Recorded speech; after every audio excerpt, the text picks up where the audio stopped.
Okay, that was a quick intermission. Match 2 between Mante and Anirudh. Anirudh6k, having taken the first match against Mante's Skoyatel deck.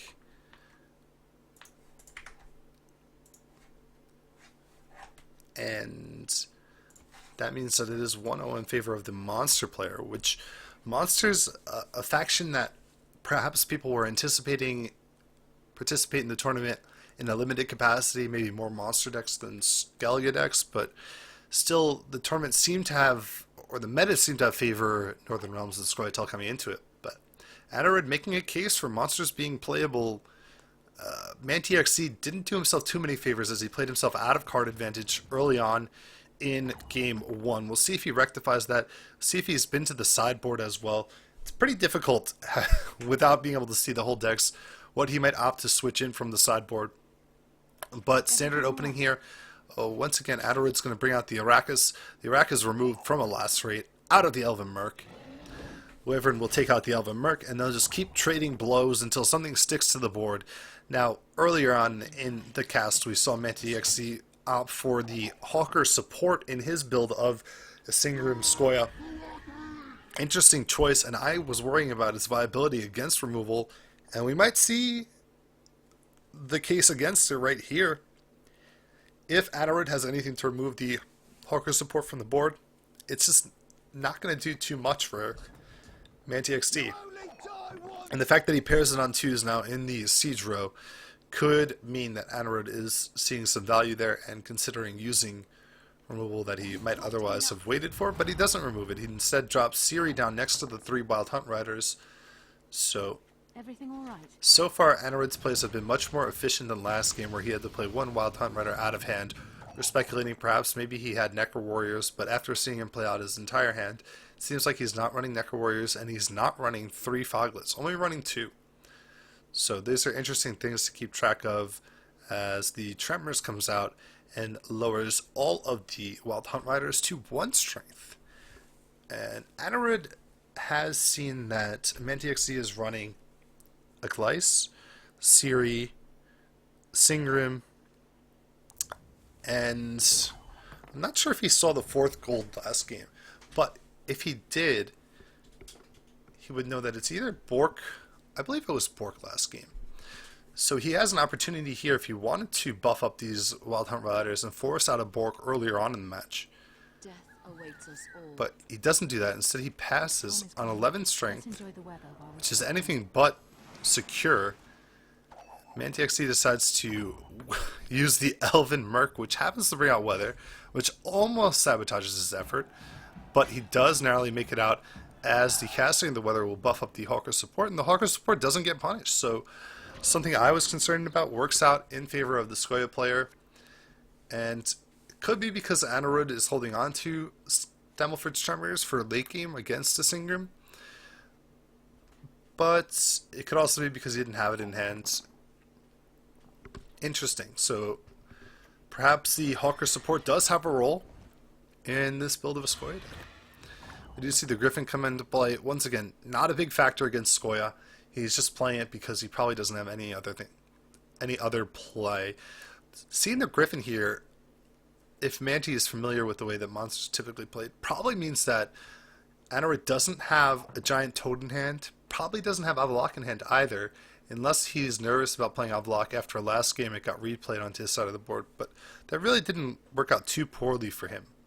And I don't see any way around playing Avalok, so the Griffin could indicate a number of things. Giant Toad might not be in hand. It does have Last Wish, which is curious because could have easily discarded this Griffin, but instead he doesn't. Switches the unit to his graveyard with the Griffin, and he'll be content with that play. He's already seen the White Frost, so he is not playing around any other Silver Weather cards.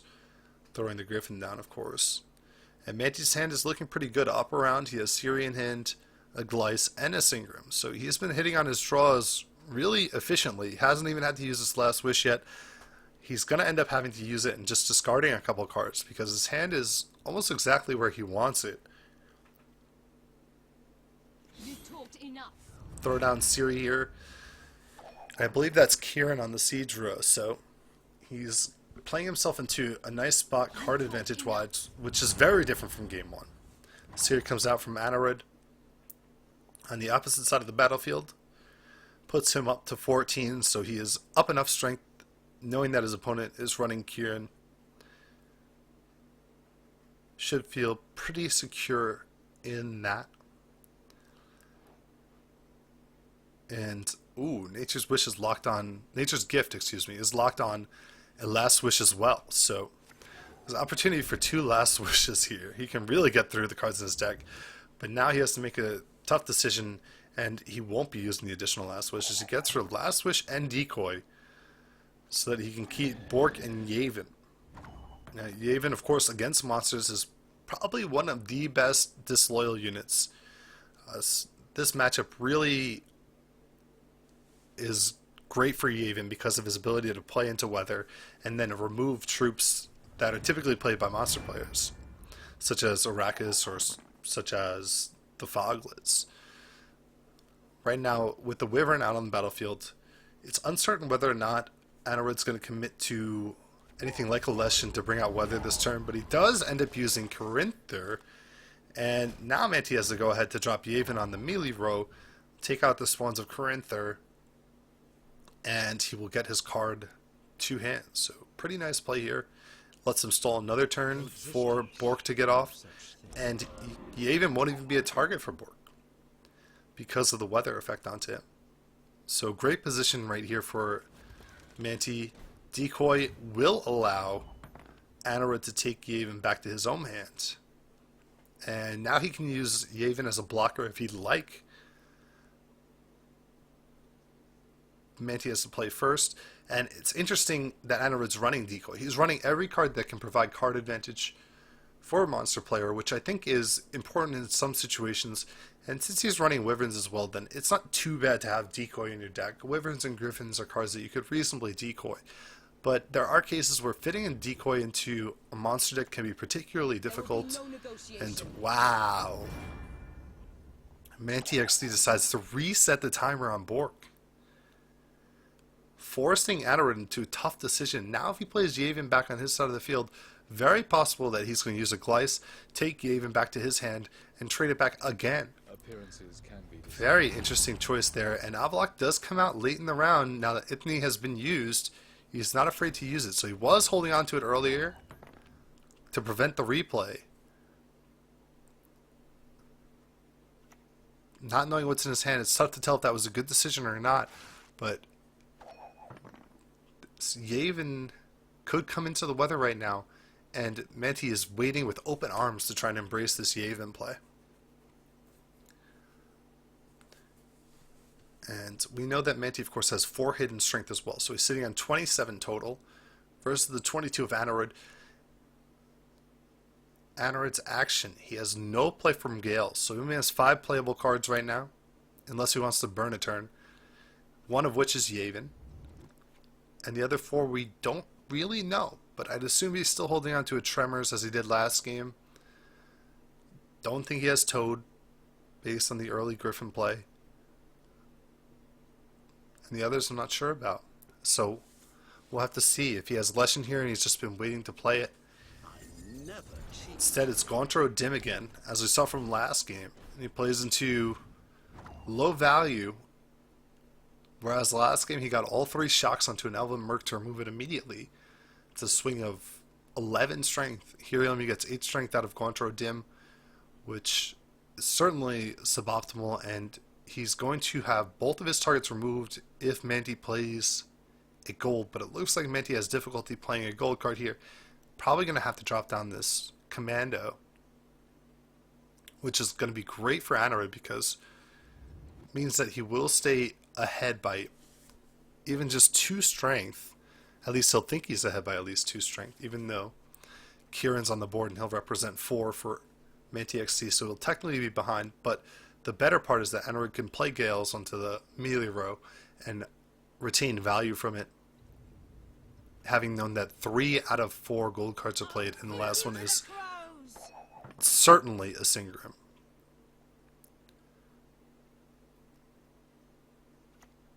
Oh, and here comes Yavin onto the back row. So Yavin instead will lower the strength of the commando and result in Mante being ahead on the board. But that's reasonable because there was a 6 and a 5 on Anirudh's board. Perhaps I misnoticed that Griffin. But either way, it seems like Anirudh's going to have to use Gale's ability at some point this turn. Mante continues to push. He's going to pull a decoy out of his deck here, out of his grave here. Look at all his last wishes. Brings the commando back to the hands. And now Anirudh down 6 strength, but really down 10 strength. Has to use Gale's ability. I see no way around it. He's going to use it. He knows all the gold cards in Mante's deck, so he knows that Mante does not have an Igni. And so this play is fine. Mante up against 4 cards with only 2. He's up around still. Sometimes the way he plays, you're not sure if he's up around. He's going to pull 4 cards back to his hand if he just passes. Well, he would have had 4 cards in his hand if he passed. But instead he plays out here. It means Anirudh has to play an additional card. We know he doesn't have decoy. He's played Avalok already, so there's nothing disloyal he could play. He probably has Leshen in hand. And he does thin his deck out a decent amount in the first turn of play. So with relative certainty, we could say that he's hitting some of his gold cards. And having only seen Corinther and Ciri. Oh no, we've seen 3. We've seen Avalok, Corinther, and Ciri. So maybe he doesn't have Leshen in hand yet. And Mante will pass here. Kieran comes back to hand. Ciri comes back to hand. So it'll be 3-3 in round 3 of this game. Really close game between Mante XD and Anirudh6k. Anirudh gets a good keep there. 6 strength. Not bad. Nothing to shake a finger at. Not always the case for hybrid breeder decks. Breeder control decks. It's not even really breeder. It's muster control. That Marigold's Hailstorm, comes out early. And he'll take his own strength away from his unit. Plays a Toad in to the Rain with nothing to discard from his hand. Oh, Anirudh is just hitting duds right now, and this is devastating. Here comes the Woodland Spirit. Woodland Spirit brings out the 2 Foglets, but he's playing all into the Tremors, and Mante XD is going to get to go last with Yavin. There is almost a Yavin. With Isengrim, there's almost nothing Anirudh can do here to win this game, and in fact, he just passes and acknowledges that game 2 will go the way of Mante XD. And Mante didn't even have to show his Isengrim in hand, which he'd been holding on to.